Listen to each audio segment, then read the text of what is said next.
Episode of Star Wars Alternate History. And today, our question is, what if Jabba the Hutt's empire wasn't destroyed? So, to give you guys a sense, Jabba the Hutt essentially had an empire over the black market. He had huge control, as there were other organizations that had a good amount of control. He was one of the main ones, and when he was killed off, along with many of his minions, during the stuff with Luke Skywalker and whatnot, his empire falls apart. So, we're assuming that it doesn't fall apart. Either Jabba the Hutt stays alive and he keeps it, or one of his minions is able to keep it completely intact after having living and know how to do everything. So, first things first, for those of you who think this means Luke Skywalker and such would have died, that is not necessarily the case. Luke Skywalker could have easily taken over one of the skiffs and escaped away with his friends on board, so we aren't really going to be looking at those technicalities of Jabba the Hutt living. So, the biggest thing is Jabba the Hutt's black market remains. Fact is, Jabba the Hutt keeps his control of the black market, but the other big event still occurs. Endor still occurs. Jabba the Hutt's empire remains for at least 10 to 20 more years, and it's still around with big control. But what was the cause of his empire falling? The cause was others were able to get control of the remnants of his black market empire. Some of these include Talon Card, who was the one who had the biggest inheritance, was able to take up the most, even though he had nothing to deal with Jabba the Hutt anyways, but many smugglers are able to inherit parts of his original black market empire and are able to gain a lot of control. But the thing is, these smugglers don't gain any control. But what else happened?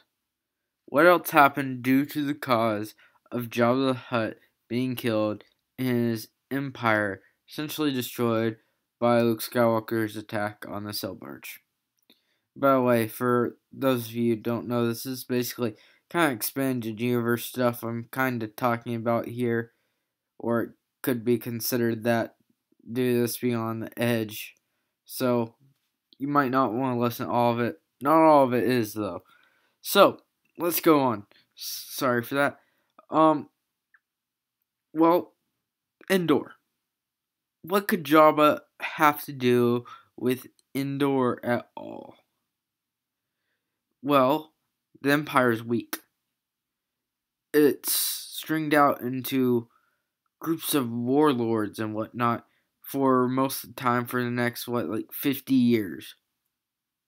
Jabba the Hutt could easily take control of this new opening in the black market and is able to assert more control due to the amount of control his empire already has over the now open parts of the black market that the weakened empire allows for.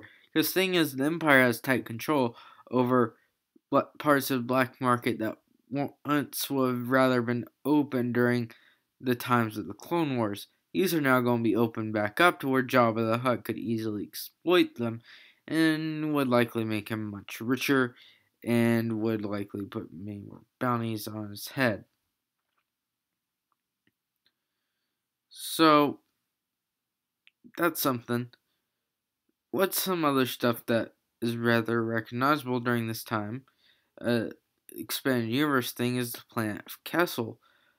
Kessel was taken over by an imperial worker there who had connections to the black market, but and was able to take advantage of this during the fall of the Empire.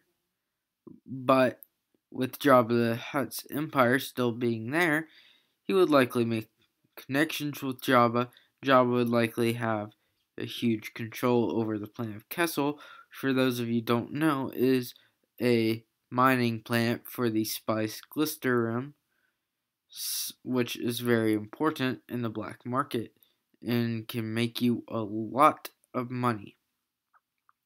Some other events that would happen that would likely change the course of history a little bit is about 5 years after the fall of Empire, we see Thrawn come up. This is another expanded universe thing.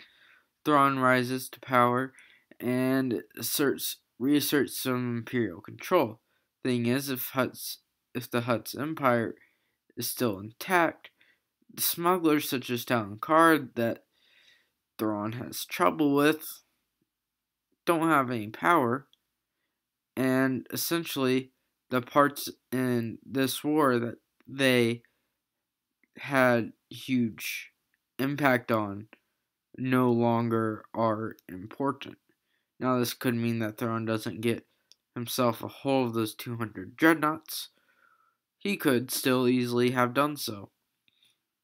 All I'm saying is the impact the Smugglers Guild had on Thrawn would have never occurred, or would have been much weaker, as Jabba the Hutt would not have been likely to make an alliance with the rebellion.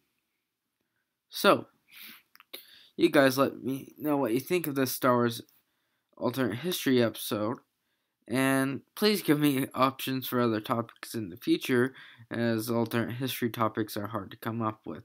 This is Indiana. See you.